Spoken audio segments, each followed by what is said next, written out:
Dave Bautista leads a crack team of mercenaries braving a quarantined Las Vegas zombie hotspot to attempt a multi-million-dollar heist in Zack Snyder's franchise kickoff for Netflix. The opening 14 minutes of Zack Snyder's deliriously enjoyable return to zombie mayhem, Army of the Dead, are a marvel of swift exposition.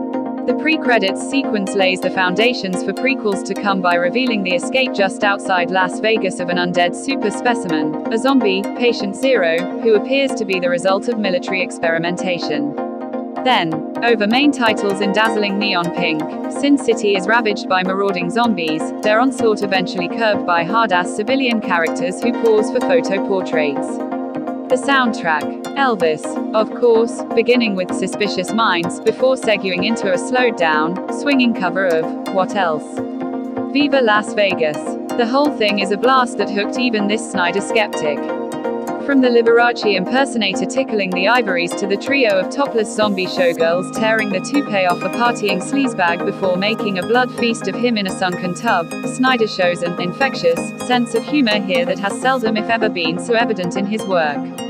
After experiencing personal tragedy and the professional trials that led to the feverishly anticipated Snyder Cut overhaul of Justice League in March, the director is having a wild time. He appears to be relishing the freedom from studio oversight and seizing the comparatively long creative leash granted him by Netflix. The movie hits the streaming service May 21st, following a limited theatrical release from May 14th. At 2.5 hours, this is a lot of furious flesh-eating for one meal.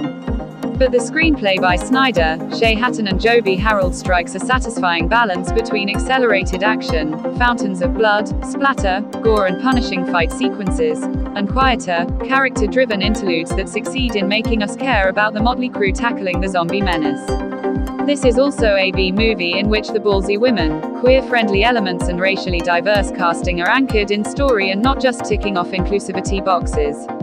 The film provides clear outlines for the related anime-style series Army of the Dead, Lost Vegas, which chronicles the early stages of the zombie outbreak.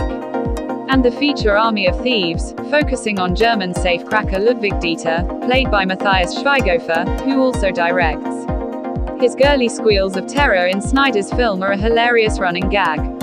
Should fan appetites demand it, there's also a pathway here to a sequel, likely set in Mexico City. Taking the Steven Soderbergh route by serving for the first time as his own cinematographer, shooting on custom-made digital cameras, Snyder is in exhilaratingly nimble form.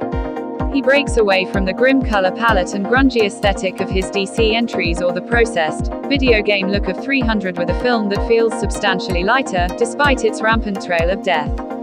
That applies both to visuals and tone. There are playful references to the Four Horsemen of the Apocalypse, Greek mythology, Joseph Campbell and Wagner's Götterdämmerung, but mercifully, none of the eye-rolling talk of comics arcana like the mother box that bogs down passages of Justice League.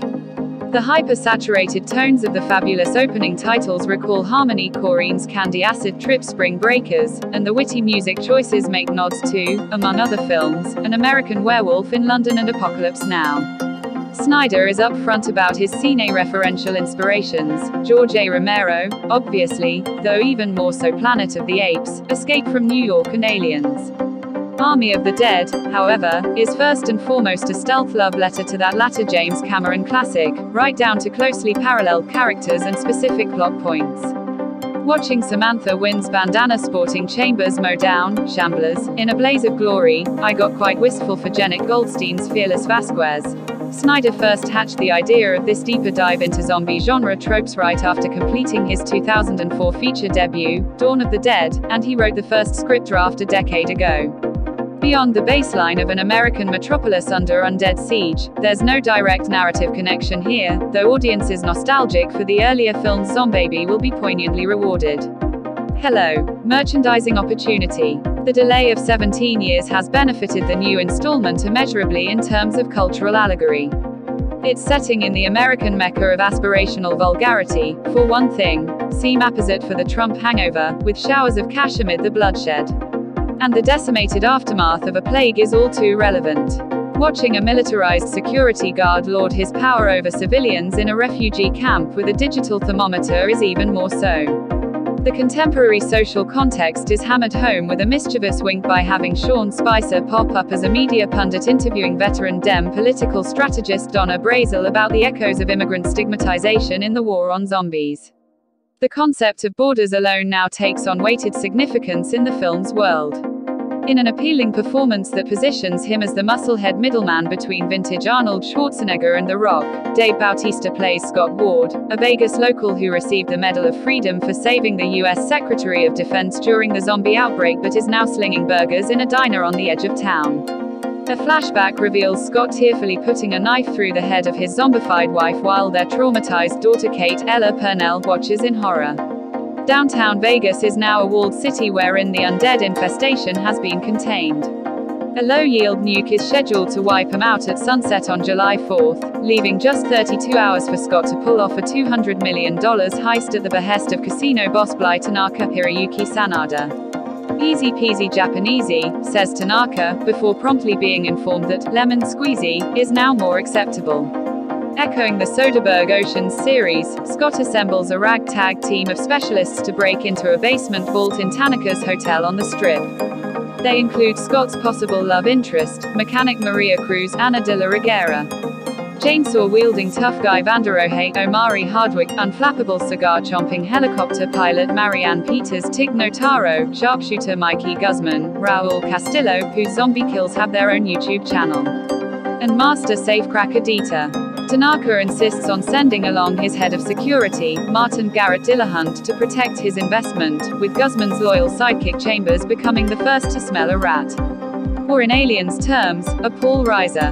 Scott also ropes in his daughter, partly for Kate's access as a camp volunteer to an evacuee bus to get them close to the Strip, but also in an effort to mend their estrangement. Kate complicates matters by demanding to accompany them and look for her friend Geeta Humares Qureshi, a young mother who has gone missing inside the city. Also along on the mission is Camp Coyote Lily, Nora Arnazadeh, a feared Frenchwoman who has adapted her human smuggling skills to this dystopian new world, and Cummings Theo Rossi, a douche who works as a guard in the refugee camp. That's a large ensemble to keep straight, but to the credit of Snyder, his co-writers and the able cast, the characters are all distinctly drawn, with Dieter and Peters providing much of the droll humor. It was a genius casting stroke to bring in Notaro for reshoots and some seamless digital compositing to replace fellow comic Chris D'Elia after sexual misconduct allegations surfaced.